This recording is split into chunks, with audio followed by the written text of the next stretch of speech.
अस्सलाम वालेकुम व्यूअर्स, कैसे हैं आप सब। उम्मीद है कि सब ठीक ठाक होंगे और खुश होंगे। आज एक और मज़ेदार सी रेसिपी लेकर आई हूँ। उम्मीद है कि आप लोग इसको ज़रूर ट्राई करेंगे ईद पे।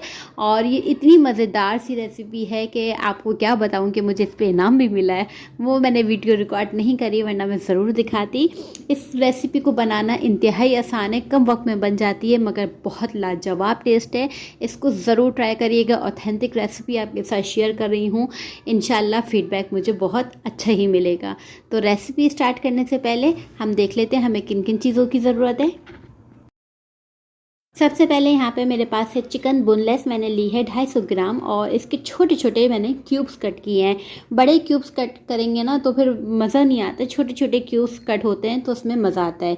और इसके बाद यहाँ पे मेरे पास एक क्रीम का एक बड़ा पैकेट, एक पैकेट फुल ले लिया है। इसके अलावा लहसुन अदरक का पेस्ट फ्रेश मैंने इस्तेमाल किया 1 tablespoon, half cup milk, green chilli मोटी वाली हो तो बेस्ट है, मेरे पास छोटी थी तो मैंने इस्तेमाल कर ली 2 से 3।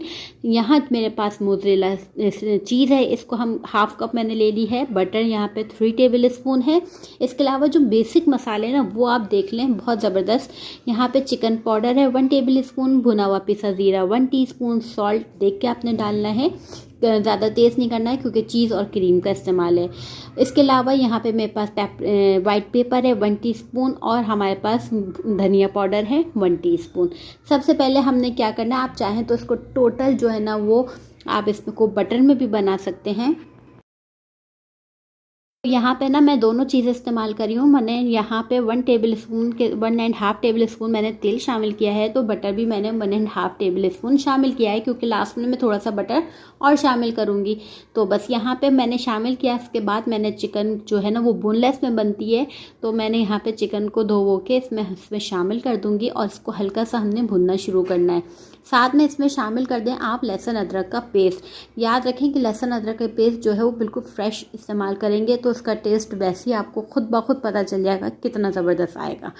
यहाँ पे मैंने थोड़ा सा भुनना शुरू किया बटर में। जब हम भुनेंगे तो आपको पता ही है बटर और तेल का मिक्सचर तो कितना लाजवाब उसका टेस्ट आता है।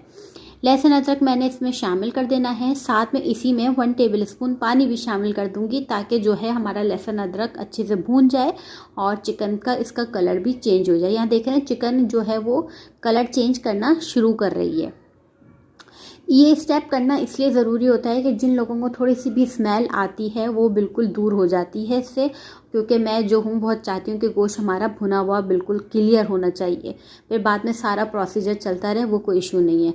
अब यहाँ पे मैंने देखें अच्छे से इसकी भुनाई करूँगी। याद रखिएगा चिकन को हमें ब्राउन नहीं करना है, जैसे हम सालन में बिल्कुल ब्राउन कर देते हैं, हमें वो नहीं करना है, बिल्कुल लाइट कलर रखना है।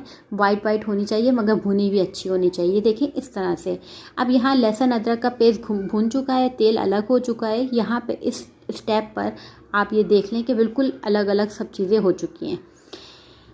ठीक है जनाब। अब आप यहाँ पे इस स्टेप पे शामिल करेंगे दूध, और दूध आपने हाफ कप शामिल करना है क्योंकि हमें चिकन जो सॉफ्ट करनी है, टेंडर करनी है, वो हमें दूध से करनी है। अब मैंने यहाँ पे हाफ कप दूध शामिल किया है तो हाफ कप मैं इसमें पानी भी शामिल करूँगी ताकि हम जो हमारा चिकन गलने का है, एक तो बोनलेस चिकन है जल्दी कुक हो जाती है, तो ये हमारे इतने से पानी में और दूध में हमारी चिकन सॉफ्ट और टेंडर सी हो जाएगी। साथ में हम इसमें सारे मसाले भी शामिल कर देंगे, जो बेसिक चिकन पाउडर है, भुना हुआ ज़ीरा है, धनिया पाउडर है और नमक आपको मैंने बताया अकॉर्डिंग टू टेस्ट आपने करना है। मैंने यहाँ 1 टीस्पून शामिल करा है। इसको हम मिक्स करेंगे और अब इसको कवर कर देंगे और इसी कवर करने में इसी दूध और पानी में हमें से चिकन को कुक करना है। तो आपने इसको लो फ्लेम पे करके चिकन को अच्छे से सॉफ्ट एंड टेंडर सा कर लेना है। यहाँ देखें इस तरह से इसका टेक्सचर आ जाएगा। यहाँ पे मैंने चेक कर लिया हमारी चिकन जो है ऑलरेडी कुक हो चुकी है और ये थोड़ी सी हमारी ग्रेवी बची है। अब हम इसमें शामिल करेंगे क्रीम। क्रीम का आप पूरा पैकेट इस्तेमाल करिएगा, बिल्कुल कंजूसी नहीं करिएगा क्योंकि ये क्रीमी हांडी है, तो इसका मतलब है क्रीमी क्रीमी इसमें टेक्सचर आना चाहिए। इसमें कोई प्याज नहीं डली, कोई टमाटर नहीं डला, तो हमने क्रीम और दूध से इसकी ग्रेवी तैयार करनी है। तो हमने सारा क्रीम का पूरा पैकेट हम इसमें शामिल कर दिया है और मेक श्योर कि आप देख के डालिएगा कि ऑलपर्स क्रीम ले लें या कोई और ब्रांड ले लें, मगर कोशिश करिएगा कि नेस्ले वगैरह ना इस्तेमाल करें। ठीक।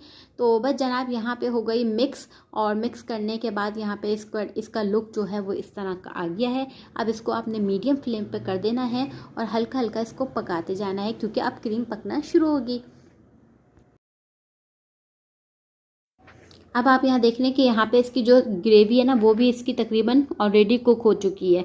बस अब हमें क्या करना है, सिर्फ ग्रेवी थोड़ी सी पकानी है, चिकन हमारी कुक है। अब ऊपर से मैं यहाँ 1 टेबल स्पून फिर बटर शामिल कर दूँगी थोड़ा सा, ताकि इसके ऊपर जो है ना थोड़ा थोड़ा बटर जो है वो आना शुरू हो जाए टेक्सचर, ताकि इसका जो बटरी जो है ना वो फ्लेवर, क्योंकि ये बटर चीज़ हांडी है तो बटर ज़्यादा से ज़्यादा डलेगा। ठीक, आप ज़्यादा भी डाल सकते हैं, कोई इशू नहीं है। अब मैंने इसको कवर कर दिया हल्की आंच पे। इसके बाद देखें इसके जो है ना लुक इस तरह आ गई। अब यहाँ पे वही है कि आप बटर इस पर जितना शामिल करें उतनी मज़ेदार है, क्योंकि बटर से ही इसका बहुत ही ज़्यादा टेक्सचर ऊपर जाएगा, क्योंकि बटरी हांडी है। अब ऊपर लास्ट में आपने इसमें शामिल कर देना मोज़रेला चीज़। आप चाहें तो इसमें क्रीम चीज़ का भी ना डाल सकते हैं, मगर यहाँ मैंने मोज़रेला चीज़ इस्तेमाल की है। और इसकी जो है ना वो फिर आप इसको मिक्स करें और इसके ऊपर ग्रीन चिलीज़ आप इसमें शामिल कर दें। थोड़ी सी स्पाइसी, जो स्पाइसी लवर होते हैं कि भाई थोड़ा सा ग्रीन चिली का हिट आना चाहिए, वो आप मोटी वाली इस्तेमाल करें और इसके ऊपर स्प्रिंकल करके और इसको कवर करके आप डिश आउट कर दें। बहुत ही मज़ेदार सी ये तैयार हो जाएगी। हाँ, यहाँ पे एक पॉइंट और बता दूं कि जैसे आप ठंडी हो गई है, आपने इसे दोबारा गर्म करनी है, सूख गई है, तो आप इसे दूध डाल के और पानी डाल के ही इसको गर्म करिएगा, ताकि इसकी ग्रेवी जो है थोड़ी ज़्यादा हो जाएगी और सूखी भी नहीं होगी और ये आराम से गर्म भी हो जाएगी। ठीक है जनाब, आपको मैंने ये बता दिया है। इंशाल्लाह आप इसको ट्राई करिएगा, ईद पे बनाएं, रमज़ान में अफ्तारी पे बनाएं और सबसे दावतें वसूल करें, बहुत ही बेहतरीन तारीफ़ें वसूल करें और बेहतरीन किस्म की रेसिपी आपके साथ शेयर की है। बिल्कुल सीक्रेट रेसिपी है और इसको ट्राई करना है। साथ में इसके सर्व करें कुलचा, नान वाला कुलचा हो, तिल वाला जो कुलचा हो, गार्लिक नान हो, तो भाई मज़ा ही आ जाएगा। इंशाल्लाह नई रेसिपी के साथ आऊँगी। अपना बहुत सा ख्याल रखिएगा, दुआओं में याद रखिएगा। चैनल पे नए हो तो चैनल को प्लीज़ ज़रूर सब्सक्राइब कर दिया करें और वीडियो को शेयर कर दें। इंशाल्लाह नई वीडियो के साथ मिलते हैं। बहुत सी दुआओं में। खुदा हाफिज़।